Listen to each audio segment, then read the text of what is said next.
اعوذ باللہ من الشیطان الرجیم بسم اللہ الرحمن الرحیم وَإِذْ قُلْتُمْ يَا مُوسَى لَن نَصْبِرَ عَلَىٰ طَعَامٍ وَاحِدٍ فَادْعُ لَنَا رَبَّكَ يُخْرِجْ لَنَا مِمَّا تُنبِتُ الْأَرْضُ مِن بَقْلِهَا وَقِثَّائِهَا وَفُومِهَا وَعَدَسِهَا وَبَصَلِهَا قَالَ أَتَسْتَبْدِلُونَ الَّذِي هُوَ أَدْنَىٰ بِالَّذِي هُوَ خَيْرٌ اهْبِطُوا مِصْرًا فَإِنَّ لَكُم مَّا سَأَلْتُمْ وَضُرِبَتْ عَلَيْهِمُ الذِّلَّةُ وَالْمَسْكَنَةُ وَبَاءُوا وَبِغَضَبٍ مِّنَ اللَّهِ ذَٰلِكَ بِأَنَّهُمْ كَانُوا يَكْفُرُونَ بِآيَاتِ اللَّهِ وَيَقْتُلُونَ النَّبِيِّينَ بِغَيْرِ الْحَقِّ ذَٰلِكَ بِمَا عَصَوا وَكَانُوا يَعْتَدُونَ۔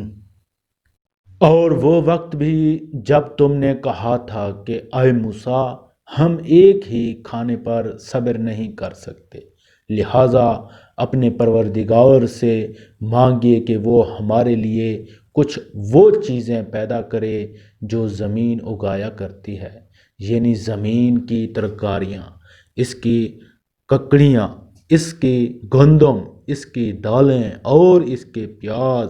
موسیٰ نے کہا جو غذا بہتر تھی، کیا تم اس کو ایسی چیزوں سے بدلنا چاہتے ہو جو گھٹیا درجے کی ہیں؟ خیر، ایک شہر میں جا اترو تو وہاں تمہیں وہ چیزیں مل جائیں گی جو تم نے مانگی ہیں، اور ان یہودیوں پر ذلت اور بےکسی کا ٹھپا لگا دیا گیا ہے، اور وہ اللہ تعالیٰ کا غضب لے کر لوٹے۔ یہ سب اس لیے ہوا کہ وہ اللہ کی آیتوں کا انکار کرتے تھے اور پیغمبروں کو ناحق قتل کر دیتے تھے۔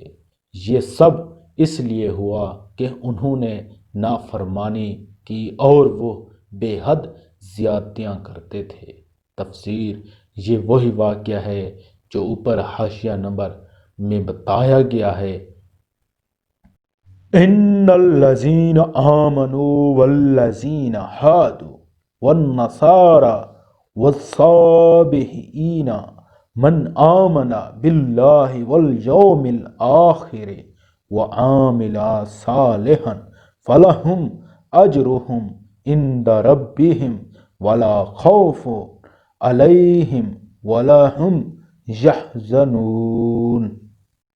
حق تو یہ ہے کہ جو لوگ بھی، خواہ وہ مسلمان ہوں یا یہودی یا نصرانی یا صابئی، اللہ اور آخرت کے دن پر ایمان لے آئیں گے اور نیک عمل کریں گے، وہ اللہ کے پاس اپنے اجر کے مستحق ہوں گے، اور ان کو نہ کوئی خوف ہوگا نہ وہ کسی غم میں مبتلا ہوں گے۔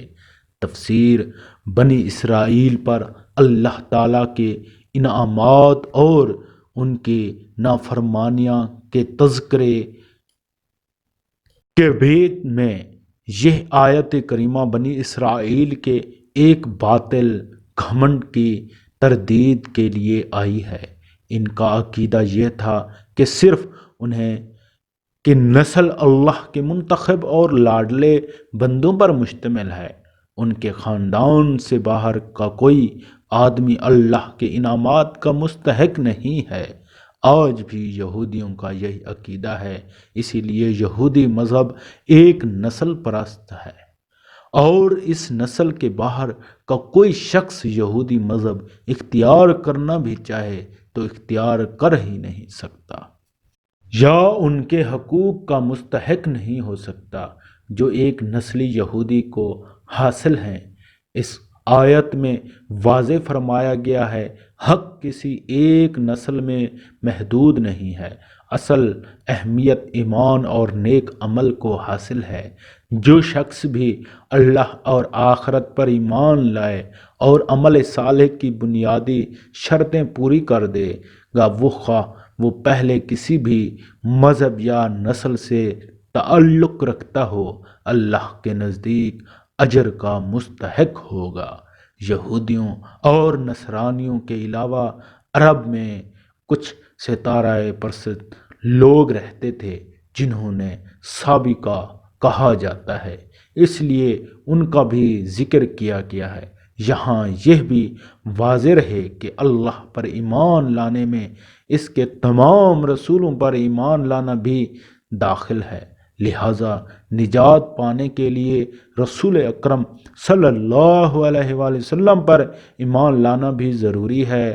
چنانچہ پیچھے آیت میں جیسا کہ بتایا گیا ہے، اس لیے تمام بنی اسرائیل کو حضرت صلی اللہ علیہ وآلہ وسلم پر ایمان لانے کا حکم دیا گیا ہے۔